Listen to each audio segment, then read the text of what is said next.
Hello everybody, আপনারা সবাই কেমন আছেন? আশা করি আপনারা সবাই ভালো আছেন। আপনারা জানেন যে আমি অনলাইনে diploma polytechnic, diploma textile, marine, কৃষি ইত্যাদি সামনে পরীক্ষা হবে। তো এই বিষয়ে আমি অনলাইনে ক্লাস শুরু করেছি। তো আপনারা অনেকেই আমার ক্লাসে যুক্ত হয়েছেন এবং অনেকে যুক্ত হতে চাচ্ছেন। তো আমার ভিডিওটাই প্রথমেই শেয়ার করে দিবেন এবং চ্যানেলটাকে সাবস্ক্রাইব করবেন, লাইক করবেন। আমরা আজকে জানব যে ম্যাথের কিছু গুরুত্বপূর্ণ কিছু বাস্তব সংখ্যা থেকে কিছু আহ, অঙ্ক, সেগুলো আমরা সলভ করব এবং কিভাবে আসতেছে, কোনটার পর কী কীভাবে কাজ করতেছে এবং দ্রুত কীভাবে শর্ট টেকনিকে আপনারা অ্যান্সার করবেন কোশ্চিনে, সেটা বিস্তারিত আমরা জানব। এখানে এক নাম্বার যেটা কোশ্চিন দেখতে পাচ্ছেন আপনারা, সেটা হচ্ছে যে এই এক নাম্বার কোশ্চিন। এখানে এ ও বি দুইটি ক্রমিক বিজোড় সংখ্যা হলে নিচের কোনটি বিজোড় সংখ্যা?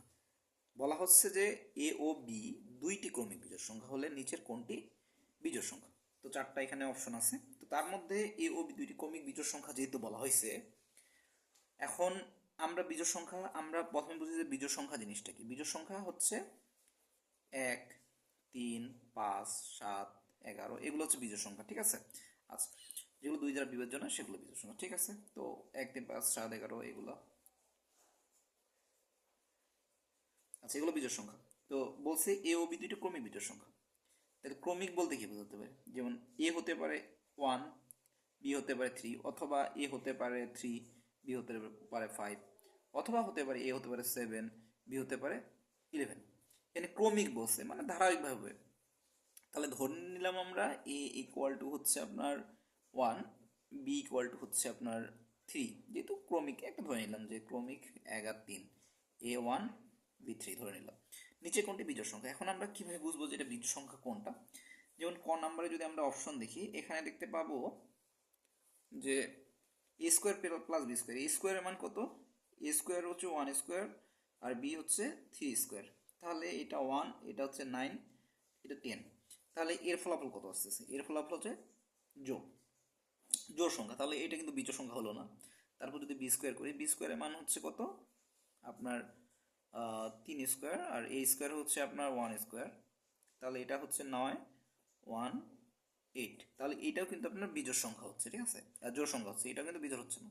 তারপর এ বি প্লাস 2 যদি আমরা দেখি, সেটা 1 ইন্টু 3 যোগ 2। তাহলে এইটা আমরা কি পাচ্ছি? 3 যোগ 2।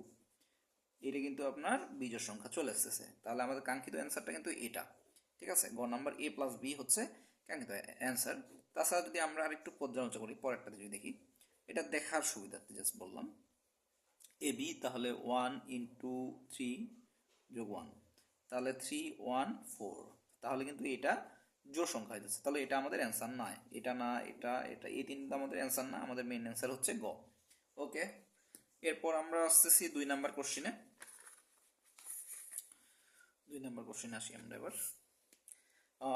1 নাম্বার কোশ্চিনের মতো কিন্তু 2 নাম্বার কোশ্চিনটা। এখানে 2 নাম্বারে বলা আছে যে এ ও বি দুইটি ক্রমিক বিজোড় সংখ্যা হলে, ক্রমিক বিজোড় সংখ্যা বলতে কি বুঝলাম যে এ ইকুয়াল ধরে নিলাম 1 এবং বি ইকুয়াল ধরে নিলাম 3, ঠিক আছে? নিচের কোন সংখ্যাটি 2 দ্বারা বিভাজ্য? 2 দ্বারা বিভাজ্য বলতে হচ্ছে 2 দ্বারা ভাগ করে ভাগশেষ 0 হবে, ঠিক আছে? প্রশ্নটা হচ্ছে এ ও বি দুইটি ক্রমিক বিজোড় সংখ্যা হলে নিচের কোন সংখ্যাটি 2 দ্বারা বিভাজ্য হবে? তো ক্রমিক বিজোড় সংখ্যা হচ্ছে ধরে নিলাম A1 এবং B3, নিচের কোন সংখ্যা 2 দ্বারা বিভাজ্য? তাহলে এর নিচের যে ক খ গ ঘ এগুলো যে আছে, এগুলো হচ্ছে 2 দ্বারা বিভাজ্য, মানে এগুলোকে 2 দ্বারা ভাগ করলে আপনার ভাগশেষ কত হবে? আপনার 0 হয়ে যাবে। তাহলে আমরা প্রথমে যদি ক নাম্বার যদি এখানে দেখি টেস্ট করার সুবিধার্থে, তাহলে এ বি, তাহলে 1 ইন্টু 3, একে যদি 2 দ্বারা ভাগ দিই তাহলে কত হচ্ছে? আপনার কিন্তু বিভাজ্য, অর্থাৎ এটা ভাগ দ্বারা যাচ্ছে না, অর্থাৎ কিছু কিন্তু ভাগশেষ থেকে যাচ্ছে। তো এটা আমাদের অ্যান্সার হবে না। তারপর আমাদের এ স্কোয়ার বি স্কোয়ার দেওয়া আছে। তো এ স্কোয়ার হচ্ছে 1 স্কোয়ার ইন্টু 3 স্কোয়ার। তো এটা ক্যালকুলেশন করলে আমার 9 হচ্ছে। তো এটাও কিন্তু আপনার 2 দিয়ে যদি ভাগ দিই, সেটাও কিন্তু আপনার ভাগশেষ 0 হচ্ছে না। তো এটাও কিন্তু আমার অ্যান্সার হচ্ছে না।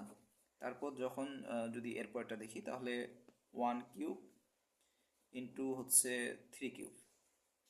তাহলে এটা কিউব করলে 1 হয় আর এটা কিউব করলে হচ্ছে 27 হচ্ছে। তো এই 27কে যদি আমি 2 দ্বারা ভাগ করি তাহলে কিন্তু এটা বিভাজ্য হচ্ছে না, তো এটাও আমার হচ্ছে না। তো অবশ্যই ঘ নাম্বার চলে আসবে, দেখা যায় হয় কিনা ঘ নাম্বারটা। তো এরপর আসতেছি এর মান 1, বির মান 3 বিয়োগ 1, তাহলে কত আসলো? এখানে আসলো 3, এটা 2, 2। এখন যদি একে 2 দিয়ে ভাগ দিই তাহলে কি ভাগশেষ আমার 0 থাকবে, ঠিক আছে? দেখেন 2কে ভাগ দিলে 1, 2 একে 2, ভাগশেষ 0, ঠিক আছে? 2 দ্বারা ভাগ করে এটা, তাহলে আমাদের কাঙ্ক্ষিত অ্যান্সারটা হচ্ছে এটা। ওকে, এরপর আমরা নেক্সট কোশ্চেন আসি। নেক্সট 3 নাম্বার যেটা কোশ্চেন আছে সেটা হচ্ছে নিচের কোনটি পূর্ণ বর্গ সংখ্যা। কোশ্চেন হচ্ছে নিচের কোনটি পূর্ণ বর্গ সংখ্যা। আচ্ছা, পূর্ণ বর্গ বলতে হচ্ছে যেটা বর্গমূল করে কোনো পূর্ণ সংখ্যা বের করা যাবে, ঠিক আছে?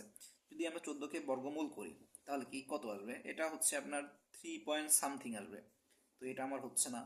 5কে করি তাহলে কি 2 দুগুণা 4, 2 পয়েন্ট সামথিং আসবে, তো এটা আমার হচ্ছে না। যদি 16টাকে করি, 16কে যদি আমি বর্গমূল করি তাহলে কত হচ্ছে? 4 আসতেছে, তাহলে কি এটা পূর্ণ সংখ্যা চলে আসলো, তাহলে এটা আমার কাঙ্ক্ষিত অ্যান্সার।